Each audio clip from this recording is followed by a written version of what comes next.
ভারত ও New Zealand একটি গুরুত্বপূর্ণ মুক্ত বাণিজ্য চুক্তি বা ফ্রি ট্রেড এগ্রিমেন্ট এফটিএ সফলভাবে সম্পন্ন করেছে।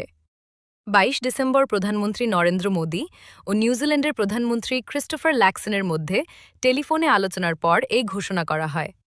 এই চুক্তির মাধ্যমে দ্বিপাক্ষিক বাণিজ্য, বিনিয়োগ এবং অর্থনৈতিক সহযোগিতা আরও জোরদার হবে। চুক্তির আওতায় বহু পণ্যের ওপর শুল্ক কমানো বা সম্পূর্ণভাবে তুলে নেওয়া হবে। ফলে উভয় দেশের রপ্তানিকারকদের জন্য বাজারে প্রবেশ আরও সহজ হবে। ভারতের বস্ত্র, ওষুধ শিল্প, ইঞ্জিনিয়ারিং পণ্য ও পরিষেবা খাত বিশেষভাবে উপকৃত হবে।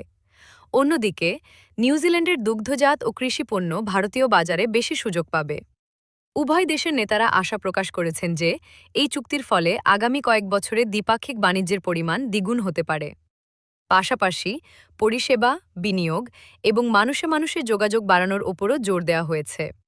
এই মুক্ত বাণিজ্য চুক্তিটি এখন চূড়ান্ত স্বাক্ষর ও অনুমোদনের প্রক্রিয়ায় রয়েছে, যা ২০২৬ সালের শুরুতে সম্পন্ন হওয়ার সম্ভাবনা।